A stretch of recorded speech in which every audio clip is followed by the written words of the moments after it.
You're looking at this and you probably think you know what it is. But this isn't just a temple. It's the social media feed of the 12th century. So that brings us to this massive question, right? How can you actually prove that these medieval Indian temple sculptures show us the social life of those days? I mean, it sounds like a trick question, maybe something you'd get on a huge exam.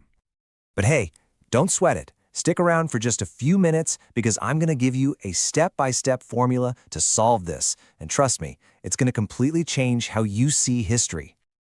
All right, let's get into it. We're going to call this cracking the code. Think of it as your secret 3-step formula to decode the hidden stories in history.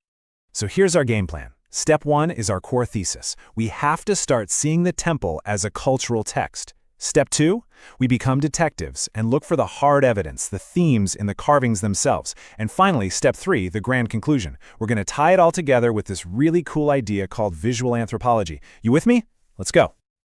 Okay, so this right here, this is the absolute key. The source material tells us these marvels acted as a cultural text. That's our master key, you guys. It means these temple walls are basically a book, and we're about to learn how to read every single page. Okay, key in hand, let's unlock that first chapter. We're decoding daily life. What do these walls actually tell us about everyday people from, like, 1,000 years ago? First stop, the legendary Khajuraho temples. Now yeah, they're famous for these big, epic carvings. But if you look closer, really look past the gods and myths, you find something that is just mind-blowing. A glimpse into the totally mundane. And this is where it hits you. You're not just looking at stone. You're seeing women applying makeup, musicians just lost in their song, even teachers with their students. This isn't some grand epic. This is real life, captured forever. Okay, now let's hop over to another masterpiece, the Konark Sun Temple. If Khajuraho gave us a peek into private moments, Konark is the entire city center, the marketplace, just frozen in stone. The walls here are just buzzing with energy. You've got merchants, traders, artisans. You can practically hear the noise and feel the hustle. This wasn't just a place of worship. It was an economic snapshot of the entire society. But hold on, it wasn't all just markets and music. And it for sure wasn't all equal. So the real question is, who was actually in charge? And that question, that's what brings us to our next level of decoding, the social ladder. It's time to read the status and hierarchy that's carved right into the stone.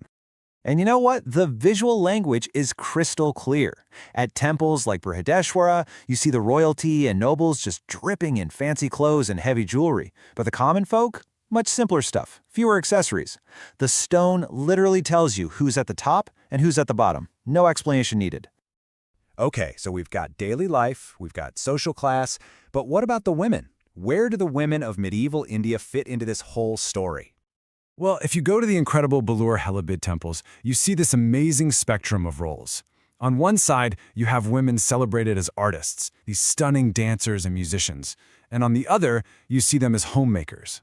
It's this beautiful, honest look at the many, many roles they played in society.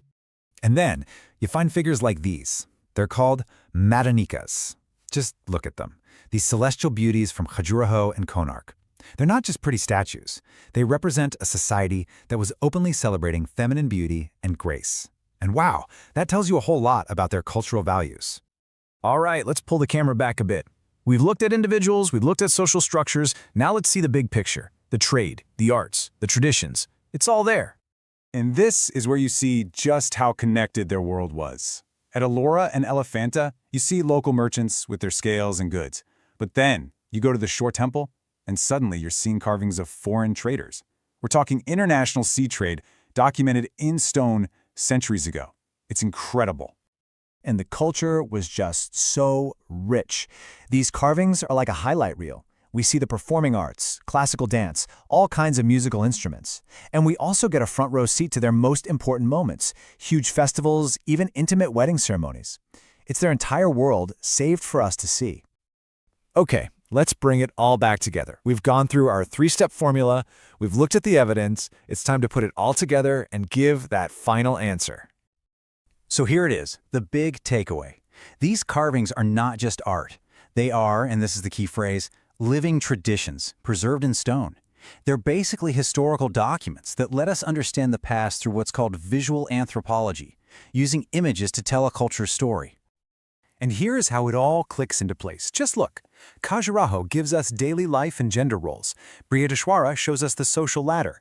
Konark lays out the whole economic structure. And Ellora fills in the details on commerce and customs. See? Each temple is like a unique chapter in this amazing story. So, from now on, when you look at a temple, don't just see a building. See a storybook. See a social media feed from 1,000 years ago. Now, I really want to know what you think. Drop a comment below and tell me, what was the one story in the stone that totally surprised you the most?